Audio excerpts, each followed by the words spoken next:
देश में हमको 100 वर्ष हो गए, हम अपने दुश्मन को नहीं पहचान पाते। हम भी उसी में हैं, आप ही नहीं।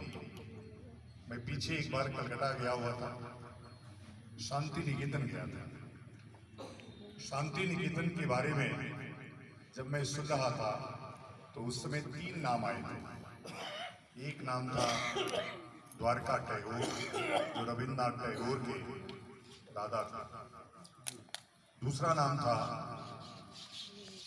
राजा राम मोहन राय और तीसरा नाम था दयानंद सरस्वती का। चौथा नाम व्यक्ति लेना भूल गए थे, वो मैं ले लेता हूँ। वो नाम है राष्ट्रीय स्वयंसेवक संघ। ये 4 संस्थाएं जिसको अलेक्जेंडर डफ ने, जो भारत में पहली बार चर्च बनाया, उसने स्थापित किया। और स्थापना का एक ही काम था कि हिंदू धर्म टूटेगा कैसे। हिंदू धर्म जब तक टूटेगा नहीं तब तक लंबा शासन संभव नहीं। यही बात आज नरेंद्र मोदी भी सोच रहे हैं, सेम यही बात है। आप कल्पना करिए, जिस सरकार को लाने के लिए, जिस संस्था को आगे बढ़ाने के लिए लाखों हिंदुओं ने बलिदान दे दिया, लाखों हिंदू बलि चढ़ गई उनकी। आज और बलि चढ़ने वाले कौन है? कौन है वो पराक्रमी समाज जिन्होंने मुगलों से लड़ाई लड़ी, जो मुसलमानों से लड़ाई लड़े, जिन्होंने अपने पिंटलों यज्ञोपवीत कटवाए, लाखों मुंडियां कटवाई। कौन थे जो अंग्रेजों से लड़े? कौन थे जो मुगलों से लड़े? और लड़ करके हमने आजादी दिलाई, और आजादी हमने दिलाई, मलाई कोई और खा रहा है, उसमें भी कोई हमको आपत्ति नहीं थी। लेकिन आप जब भी आ रहे हो, देश आजाद हुआ 1947 में, संविधान लागू हुआ 1950 में, संविधान बनाया भी किसी और ने। हमारा एक आंदोलन और चल रहा है। देखो, ये अंबेडकरवादी हिंदुत्व ना, आजकल अंबेडकरवादी हिंदुत्व का चलन है। पूज्य अंबेडकर जी, हमारे योगी जी भी बोलते हैं। अभी जब हमारा अभियान चल रहा था तो उन्होंने कहा कि अंबेडकर की मूर्तियों का संरक्षण करना है। हमने कहा हुआ है, अंबेडकर की मूर्तियां संरक्षित नहीं रहेगी। मेरे डर से अभी ग्वालियर में, अभी बैठे थे, ग्वालियर में अंबेडकर तीर्थ बन रहा था, अंबेडकर तीर्थ को रोक दिया गया। दोनों चीज एक साथ नहीं हो सकती। अंबेडकर रामद्रोही थे और मोदी अपने आप को राम भक्त कहते हैं। दोनों चीजें एक हृदय में कैसे रह सकती हैं? ऐसा व्यक्ति क्या कहा जाता है जो कहता है अंबेडकर को भी आगे बढ़ाता है और राम को भी आगे बढ़ाता है? राम को आगे नहीं बढ़ा रहा है, वो हिंदू धर्म की मूल स्वरूप को नष्ट कर रहा है। आप कल्पना करिए, गोस्वामी जी बैठे हैं, ये चीजें पूरे देश में चल रही हैं। मंदिरों का अधिग्रहण करके उसका व्यापारीकरण करना, 3.5 लाख करोड़ रुपए मंदिरों से वसूल रही है सरकार। आज बांके बिहारी मंदिर में ताला लगाया जा रहा है। पैंट वाला आकर के, बिना स्नान करके आकर के गोस्वामियों पे रौब जमा रहा है। हमने वो झांकियां देखी हैं जब हम न्यासी नहीं थे काशी विश्वनाथ में, तो जो वहां के पुरोहितों की, पंडितों की, पुजारियों की स्थिति थी। एक शिव कुमार नाम का सीईओ आया था, जाति से अंबेडकर की बिरादरी का था। उसने जूतों से रौंदा, पुजारियों को जूतों से मारता था। और जब हम न्यासी बने, हमने कहा 3 दिन का समय है, तुम या तो ये शहर छोड़ दो या तो नौकरी से इस्तीफा दे दो। उसको अपनी नौकरी आनंद फानंद में ट्रांसफर करना पड़ा। देखो क्या है, हमारे अंदर कमियां हैं। तमाम गोस्वामी लोग जाकर के रजिस्ट्रियां कर रहे हैं, 4-5 रजिस्ट्रियां हो चुकी। मैं जानता हूं जो लोग लड़ाई लड़ रहे हैं, क्योंकि मैं अंदर सम्मिलित हूं। मैं लाइव नहीं बोल सकता जहां मैं काम कर रहा हूं, और मैं आपको विश्वास दिलाता हूं, सरकार किसी भी कीमत पर इस मंदिर को अधिग्रहित नहीं करेगी। इसलिए कि लड़ाई छोटी नहीं है। बांके बिहारी को हम कैसे दे देंगे? कैसे किसी और के हाथों में दे देंगे? अपने अपने लाला को तुम अपने दूसरों को हाथों में कैसे दे दो? आज योगी की सरकार है, कल आजम की आएगी तो क्या होगा? कल्पना तो करो कि ये मंदिरों का सरकारीकरण क्यों किया जा रहा है। तो मंदिरों का सरकारीकरण बंद होना चाहिए, अंबेडकर का महिमा मंडन बंद होना चाहिए। और जब तक मोदी रहेंगे, देखिए अब तक अंबेडकर को जानने वाला कोई नहीं था। अगर अंबेडकर ने संविधान बनाया होता तो 1990 तक एक भी पुरस्कार क्यों नहीं पाया, एक भी उसका नामकरण क्यों नहीं हुआ, एक भी यूनिवर्सिटी ने मानद उपाधि क्यों नहीं दी? जिसने अंबेडकर जिसने संविधान बनाया ऐसे सर बी.एन. राव, सिर्फ इसलिए उनको झुठला दिया गया जो ग्रामीण थे। इतिहास गवाह है, जिसके बारे में डॉक्टर राजेंद्र प्रसाद ने 500 पेज का फॉरवर्ड लिखा हो, जिसको 1951 में संविधान निर्माण के लिए नोबेल पुरस्कार के लिए नामित किया गया, चार पुरस्कार के लिए नामित किया गया, 5 मानद उपाधियां रही हो। आज भी सुप्रीम कोर्ट ऑफ इंडिया जिसके नाम पर स्मृति व्याख्यानमाला चला रही हो, जुडिशियल एकेडमी भोपाल जिसके नाम पर व्याख्यानमाला चला रही हो, उसका नाम मिटा दिया गया। 1990 में भारतीय जनता पार्टी के सहयोग से कांशीराम ने अंबेडकर को पैदा किया और आज 90 से लेकर के आज शंकराचार्य से ज्यादा पूजनीय हो गए हैं अंबेडकर। देखिए कितनी बार धर्माचार्यों का नाम लिया जाता है। तो ये यूजीसी ऐसे ही नहीं लाया गया, यूजीसी के पहले भी कुछ हुआ, आप चुप रहे। 1990 में मंडल कमीशन आया, आप चुप रहे। 1990 में ही SC/ST आया, आप चुप रहे।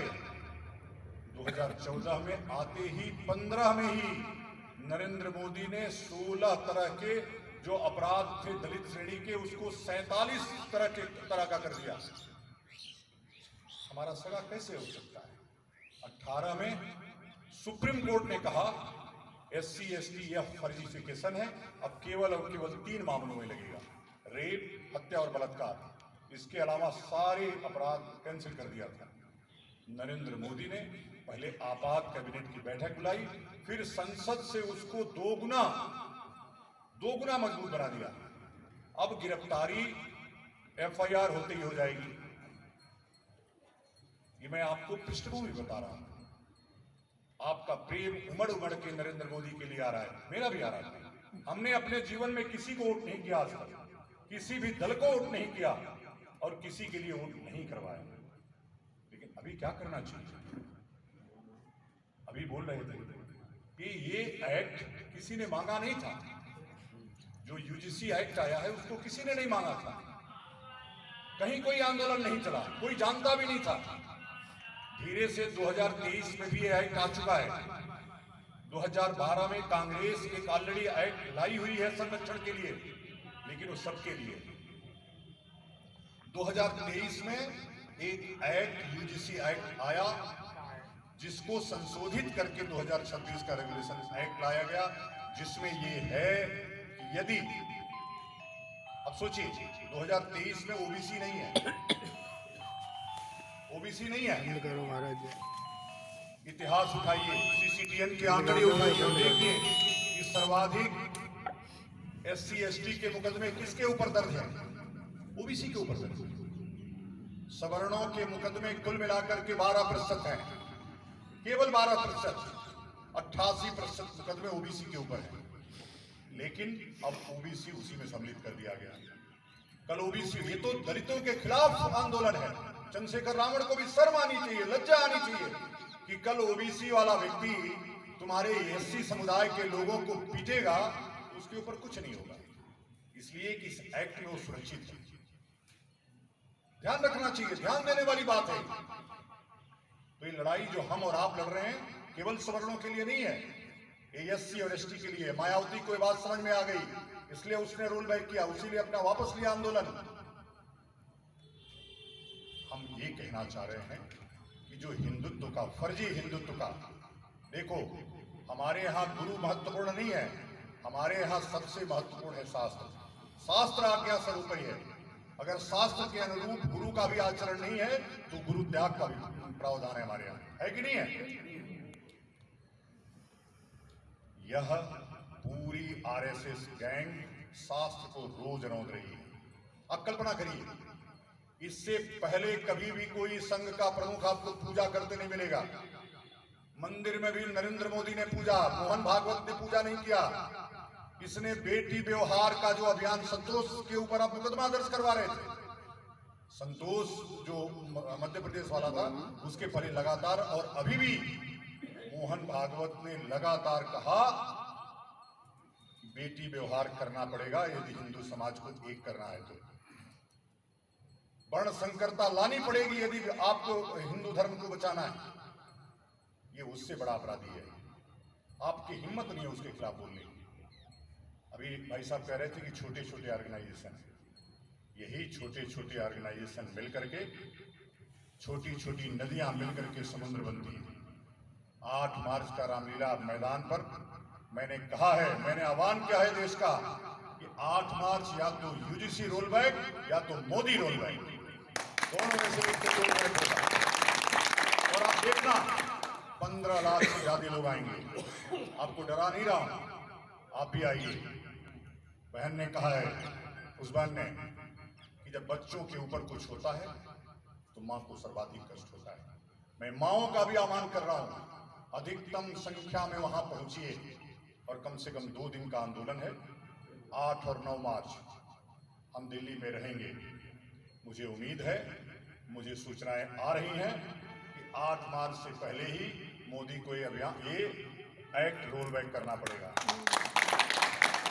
मैं धमका नहीं रहा हूं, मैं कह रहा हूं आप सबके माध्यम से कि मैं सुप्रीम कोर्ट को कह रहा हूं कि इनके पासपोर्ट जब्त कर लीजिए। 8 और 9 मार्च के आंदोलन को देख करके ये विदेश भगने की फिराक में होंगे। इसलिए कि नेपाल हमारे बगल में उदाहरण है। जब देश का नौजवान जगता है तो कुछ भी कर देता है। क्या करेगा पता नहीं, मुझे क्या पता।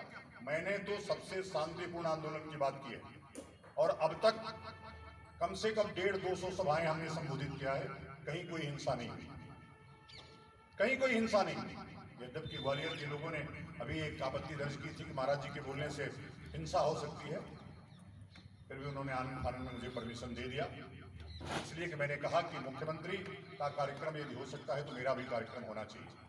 बंधुओं, ये लड़ाई कोई सामान्य लड़ाई नहीं है। ये लड़ाई आपकी अस्मिता का है, आपके बच्चों की लड़ाई है, आपके परिवार की लड़ाई है, ब्राह्मणों के संरक्षण की लड़ाई है। ब्राह्मणों पे जो लगातार हमले हो रहे हैं, लगातार जो ब्राह्मणों की हत्याएं हो रही हैं, जेनोसाइड हो रहा है, और जब जब जेनोसाइड हुआ है तब तक भारत में सरकार भारतीय जनता पार्टी की रही है। उठा लीजिए इतिहास, 3 बार नरसंहार हुए हैं, 3 बार नरसंहार हुए।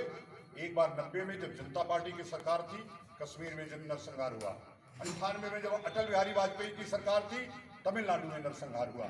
और अब लगातार नरसंहार हो रहा है। आप उठा करके देख लीजिए।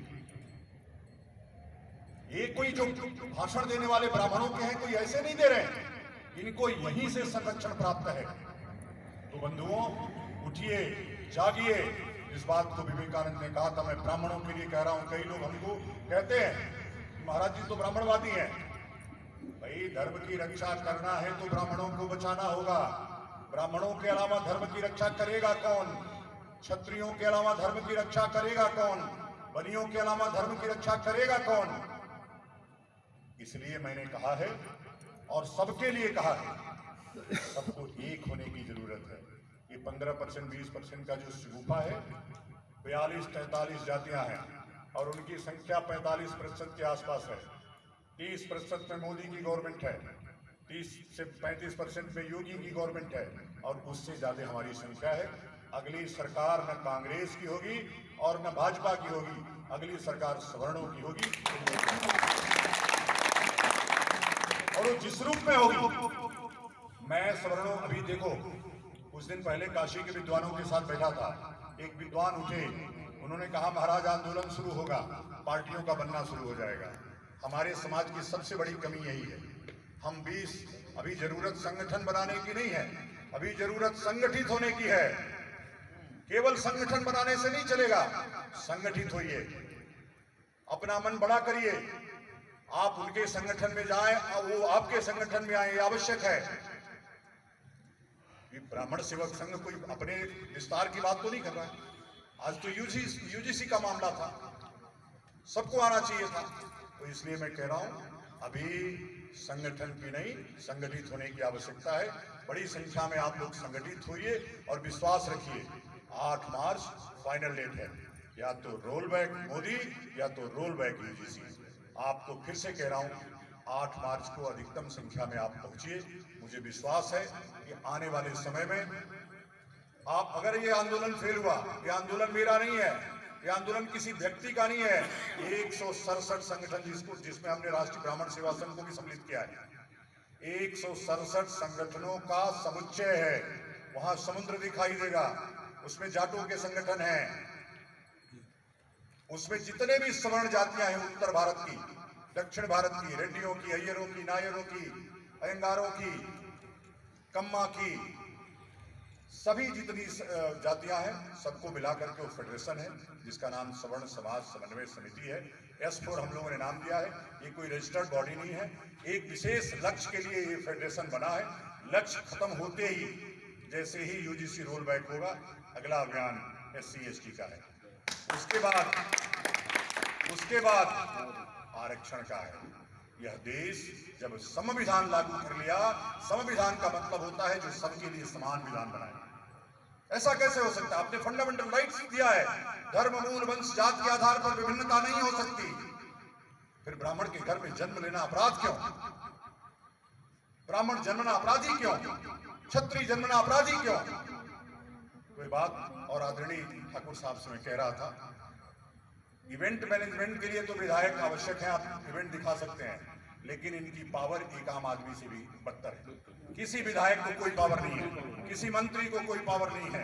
यहाँ बस इस पूरे देश में 2 ही व्यक्ति को पावर है, उस व्यक्तियों का नाम है नरेंद्र मोदी और अमित शाह। इसलिए टारगेट केवल वही दोनों हैं और उन्हीं दोनों के ऊपर टारगेट करके पूरा अभियान और आंदोलन चलाया जा रहा है। कारण क्या है? नरेंद्र मोदी, देखो दिखाने के लिए बहुत लोग हैं वहां, कई ब्राह्मण हैं। हमसे एक आदमी ने कहा कि पीके मिश्रा सबसे बड़ी पोस्ट में हो, तो मिश्रा है भाई। अगर मिश्रा ही ब्राह्मणों का डेथ वारंट लिख रहा है तो हमारे लिए वो जयचंद है, मिश्रा कैसे है?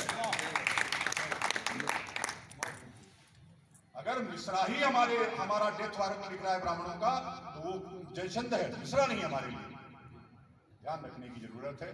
हमारा कत्ल हमारे लोगों के द्वारा ही करवा रहा है मोदी, हमारे लोगों के द्वारा करवा रहा है। यूजीसी का चेयरमैन विनीत जोशी है इस समय, उसने कहा हमसे, महाराज जी आंदोलन बहुत अच्छा चल रहा है, आंदोलन जोर पकड़ रहा है, आंदोलन प्रभाव दिखा रहा है।